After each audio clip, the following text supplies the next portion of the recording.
Buongiorno a tutti, ci troviamo collegati per vivere questo momento così speciale di inizio anno scolastico, in un anno un po' speciale che ci condiziona un po' tutti e ci impedisce di essere tutti insieme qui nel nostro teatro della scuola oppure anche in altro luogo per celebrare la messa come abbiamo fatto ogni anno per 101 anni. Il 102esimo anno del Barbarigo inizia in modo un po' più semplice con una liturgia della parola, vuol dire un momento di preghiera nel quale ci mettiamo in ascolto della parola di Gesù. Sappiamo tutti perché l'emergenza da Covid ci impedisce di riunirci insieme in numero così elevato, più di 300 come siamo in Barbarigo. Ma forse questo è un modo anche per raggiungere le vostre famiglie e per sentirci davvero tutti insieme, uniti per chiedere l'aiuto di Gesù per vivere bene questo nuovo anno scolastico. Ci alziamo in piedi e iniziamo con il canto Grandi Cose. Invito anche i ragazzi che sono collegati dalle classi a pregare con il canto e con le risposte che saranno proiettate.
Nel nome del Padre e del Figlio e dello Spirito Santo. Dio Padre, fonte di ogni sapienza, Gesù, Maestro e Signore, lo Spirito di verità sia con tutti voi. È bello vivere questo momento di preghiera nella festa di San Matteo Apostolo. Oggi ricordiamo uno dei 12 Apostoli, ma dentro a quel numero 12 vogliamo inserire anche i nostri nomi. Gesù continua ad essere qui in mezzo a noi per chiamarci ad essere ragazzi, ragazze, giovani, pieni di entusiasmo, di voglia di vivere e soprattutto desiderosi di impegnarsi per essere ogni giorno migliori. Invochiamo il suo aiuto, diciamo il nostro grazie perché abbiamo la possibilità di essere insieme e di riprendere il nostro cammino. Preghiamo.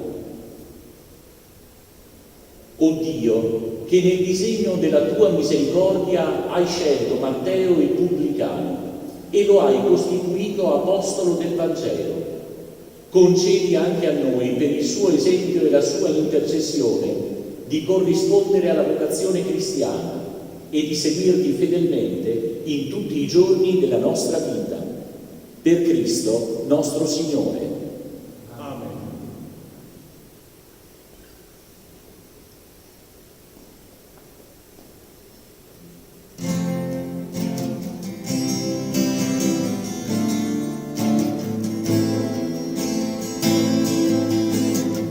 Alleluia, alleluia, alleluia, alleluia, alleluia, alleluia.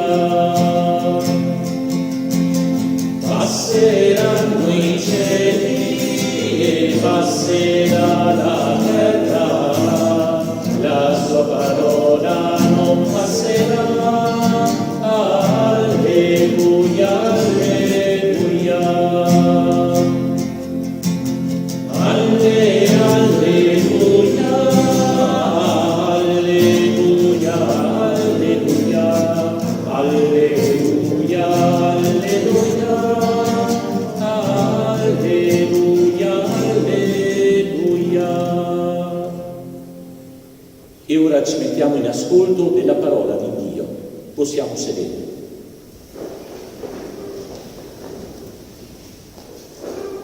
Dal Vangelo secondo Matteo. In quel tempo, mentre andava via, Gesù vide un uomo chiamato Matteo, seduto al banco delle imposte, e gli disse: «Seguimi». Ed egli si alzò e lo seguì. Mentre sedeva a tavola nella casa, sopraggiunsero molti pubblicani e peccatori e se ne stavano a tavola con Gesù e con i suoi discepoli. Vedendo ciò, i farisei dicevano ai suoi discepoli: «Come mai il vostro maestro mangia insieme ai pubblicani e ai peccatori?» Udito questo, disse: «Non sono i sani che hanno bisogno del medico, ma i malati. Andate a imparare che cosa vuol dire. Misericordia io voglio e non sacrifici. Io non sono venuto infatti a chiamare i giusti, ma i peccatori».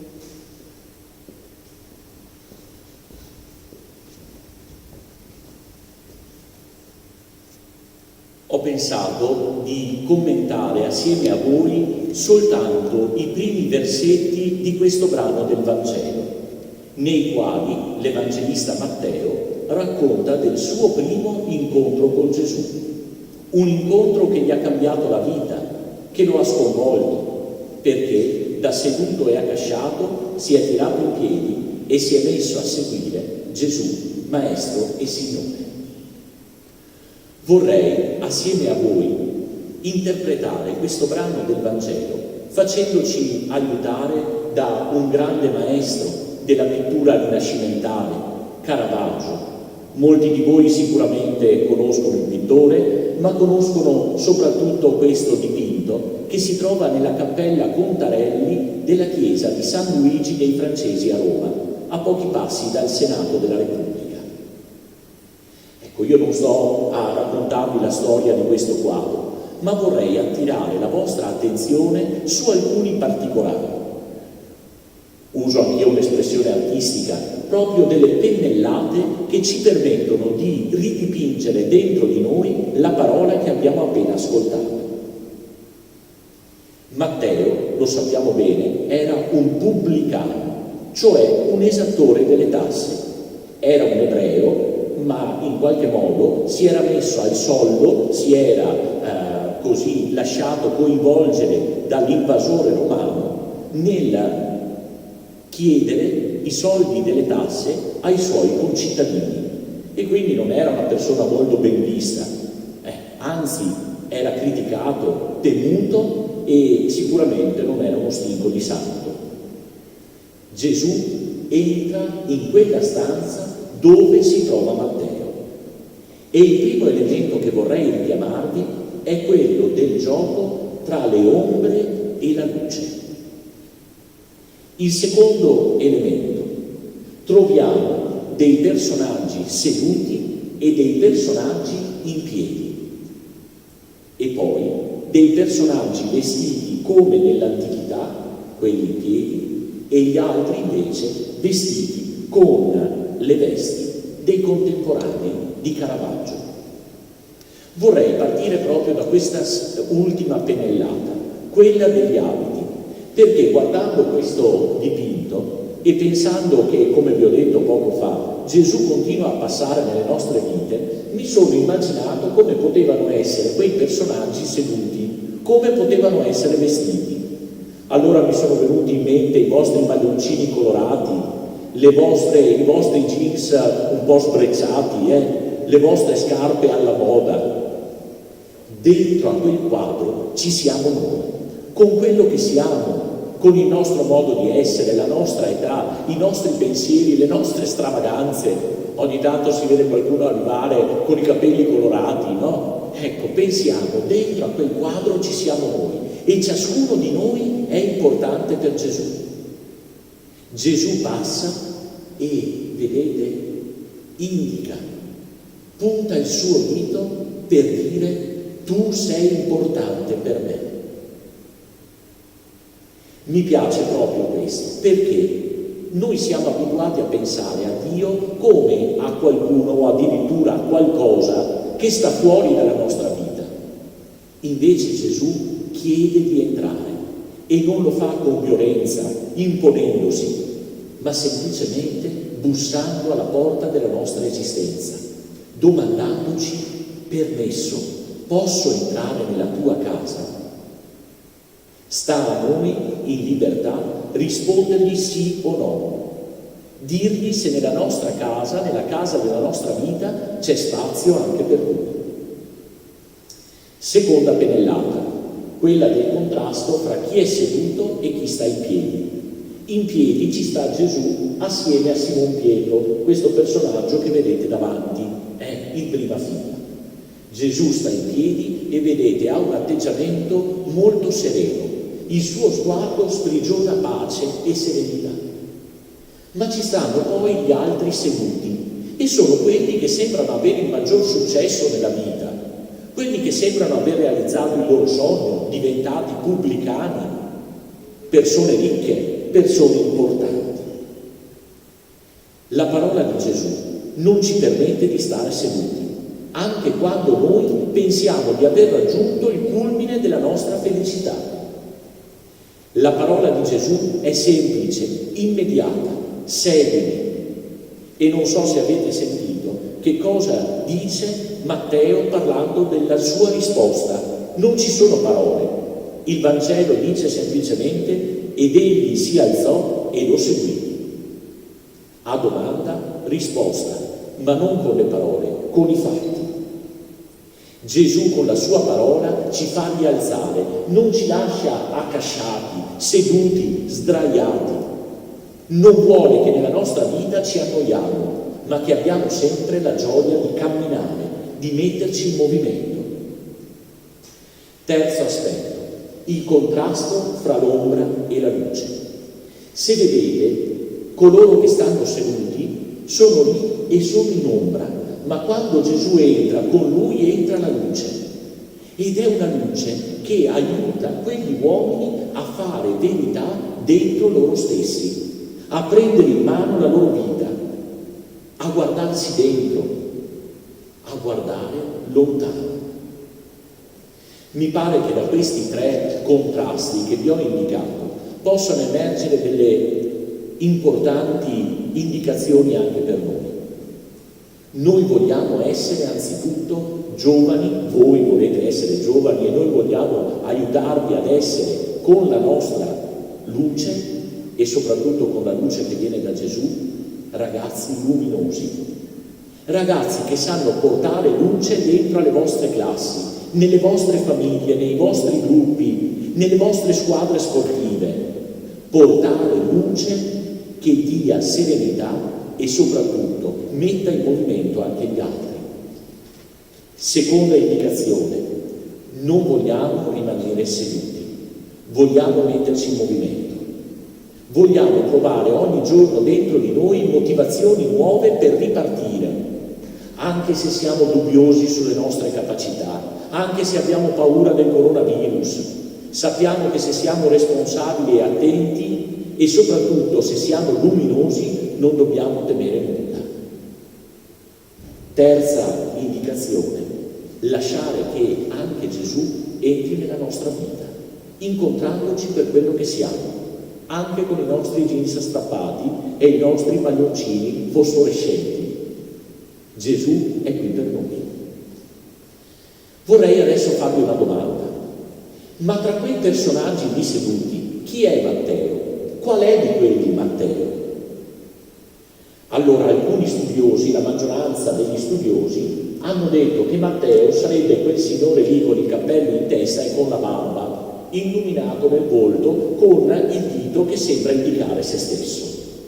Ma una minoranza dei critici d'arte, e io concordo con loro, ha detto che Matteo sarebbe quel giovane lì con la testa abbassata, che sta contando i soldini sul tavolo. Mi piace questa interpretazione, perché dimostra che quel giovane in fondo non era interessato a lasciarsi incontrare da Gesù. Era un ragazzo come tutti gli altri che stava facendo i conti con i suoi talenti, con le sue possibilità.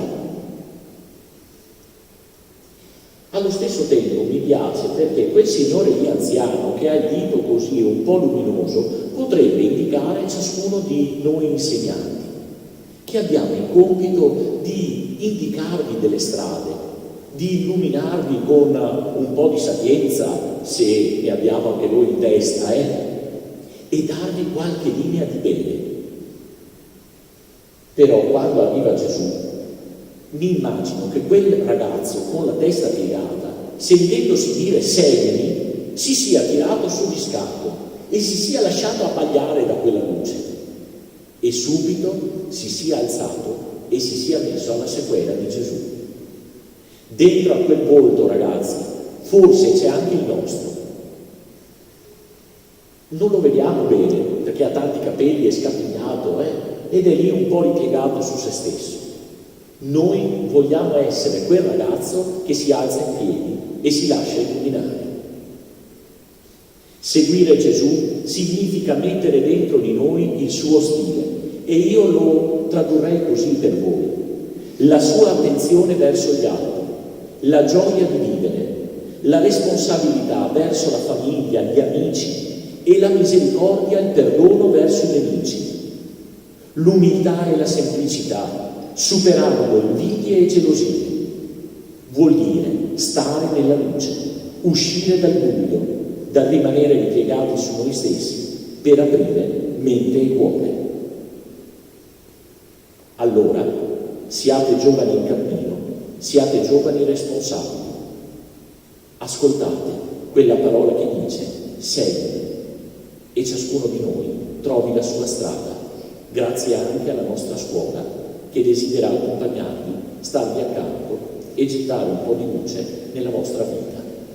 Ricordatevi anche che voi siete luce e portate luce per i vostri compagni, per i vostri professori, per tutto l'ambiente del Barbarino, che quando non ci siete è sempre un po' più buio. Buon anno scolastico a tutti voi.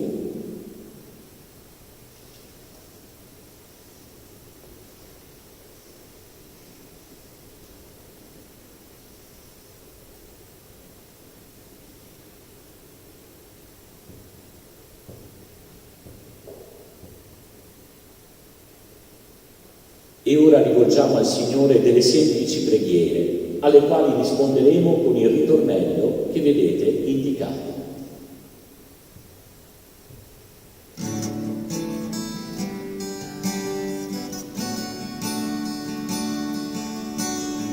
Ora vado sulla mia strada, con l'amore tuo che mi guida, o Signore, ovunque io vada, resta accanto a me. Io ti prego, stammi vicino, ogni passo del mio cammino, ogni notte ed ogni mattino, resta accanto a me. Ti preghiamo, Signore, per tutti gli studenti della nostra scuola, per gli insegnanti, il preside, il personale ausiliario, perché tutti camminiamo con gioia sulla strada che tu ci indichi. Ora vado sulla mia strada, con l'amore tuo che mi guida, oh Signore, ovunque io vada, resta accanto a me. Io ti prego, stammi vicino, ogni passo del mio cammino, ogni notte e ogni mattino, resta accanto a me. Ti preghiamo, Signore, per le nostre famiglie, i nostri genitori, i nostri fratelli, i nostri nonni, perché possano camminare con noi e condividere le gioie e anche le fatiche di questo anno scolastico. Ora vado sulla mia strada, con l'amore tuo che mi guida, oh Signore, ovunque io vada, resta accanto a me. Io ti prego, stammi vicino, ogni passo del mio cammino, ogni notte ed ogni mattino, resta accanto a me. Ti preghiamo per tutti coloro che stanno soffrendo ancora a causa del Covid, per tutti i medici, gli infermieri, i governanti che si stanno impegnando a vincere questa malattia con un supplemento di bene e di generosità. Ora vado sulla mia strada, con l'amore tuo che mi guida, oh Signore, ovunque io vada, resta accanto a me. Io ti prego, stammi vicino, ogni passo del mio cammino, ogni notte ed ogni mattino, resta accanto a me. E insieme diciamo la preghiera che Gesù ci ha insegnato. Padre nostro, che sei nei cieli, sia santificato il tuo nome, venga il tuo regno, sia fatta la tua volontà, come in cielo così in terra. Dacci oggi il nostro pane quotidiano, e rimetti a noi i nostri debiti, come noi li rimettiamo ai nostri debitori, e non ci indurre in tentazione, ma liberaci dal male. Il Signore vi benedica e vi protegga. Amen. Rivolga il suo sguardo su di voi e vi doni la sua misericordia. Amen. E vi accompagni e benedica in questo nuovo anno scolastico Dio Onnipotente, che è Padre, Figlio e Spirito Santo. Lasciamo che Don Cesare ci rivolga un saluto, dice di no perché l'orario sta scadendo, e allora concludiamo con il canto finale. A tutti un caro saluto e una buona continuazione di mattinata.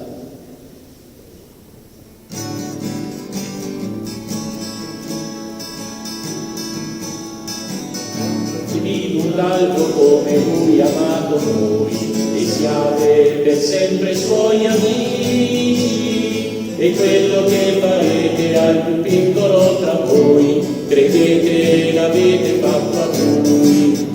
Ti ringrazio, mio Signore, non ho più paura, perché con la mia mano nella mano degli amici miei cammino tra la gente della mia città e non mi sento più solo, non sento la stanchezza e guardo tutto avanti a me, perché sulla mia strada ci sei tu.